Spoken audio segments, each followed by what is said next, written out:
don't smoke. I'm just So you're saying you can't serve us because of why? I can smell you. I can't serve you because I smelled it when Do you smoke? Came into the. Do you smoke? Do you smoke? I don't smoke. I can only go off of. You're going off of what? You're going off of what? You're going off of what's your name? What's your name? Tell me your name. And you're discriminating. I'm not. We do not smoke. No one here smokes. So now you can't serve us because we smell like smoke? I'm coming to you okay. and telling you that I can't serve because I can smell marijuana. So look, this is the second video I've seen today about people being discriminated against. So with the orange man in office, you see, you now have the right to refuse service, you see, to anyone. Your civil rights, are out the window.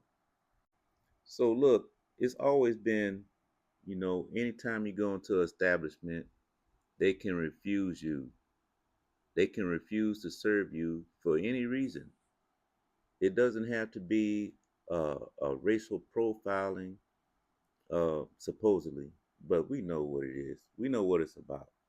So if you go into an establishment and you are dressed inappropriately, according to these people, or you smell like marijuana, you don't have shoes on, your pants are below your knees when you come into the restaurant, like brothers, they think it's cool to walk around like a retard.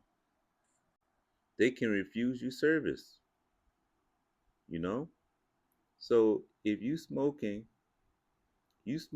before you come into the restaurant and you smell like a skunk,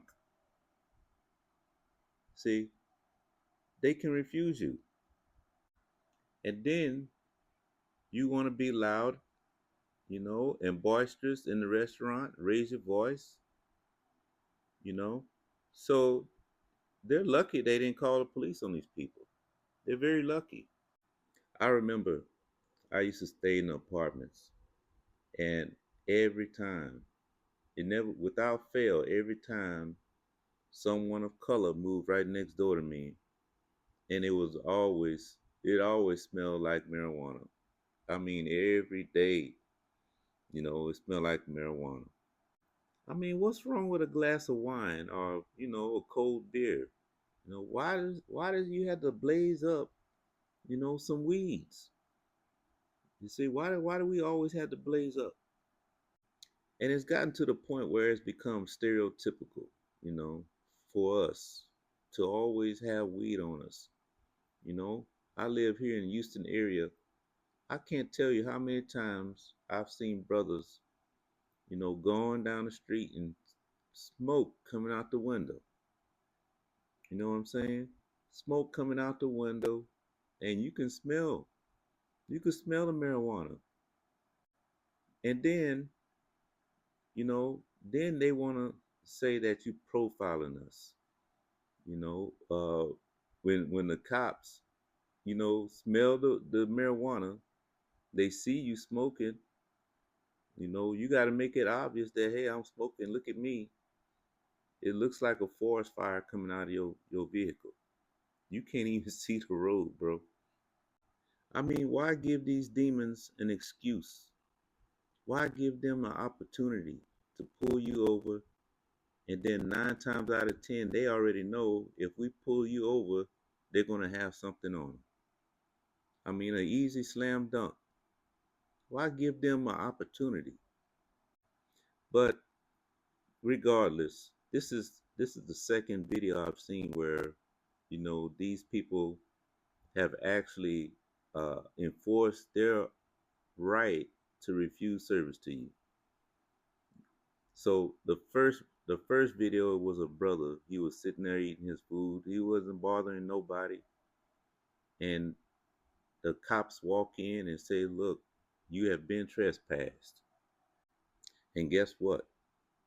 That's all of the Most High. This is all of the Most High is doing. I know you Christians, y'all don't want to hear it. You don't want to hear it. Not my God. Not my God. He wouldn't do this to us. Yeah, this is of the Most High, because it tells you in the scriptures that we are scattered for a reproach and a curse. You see, we are being scattered for a reproach and a curse, and these things are going to happen to us because we didn't obey the Most High's commandments, and we still don't obey it. We still refuse to obey His commandments. So these things are going to continue to happen to us, until we realize this is not our rest. When you go to Micah 2, verse 10, this is not our rest, you blacks and Hispanics. You think you have rights in this country? They taking away rights every day. So it's going to get worse. I believe it's going to get worse to the point where, you pull up, you and your family, you want to have a quiet dinner with your family, and you're going to get refused service. The orange man is in office and he's taking all your civil liberties away from you. You know, we're back in Jim Crow era. If you haven't noticed, we are back in Jim Crow era.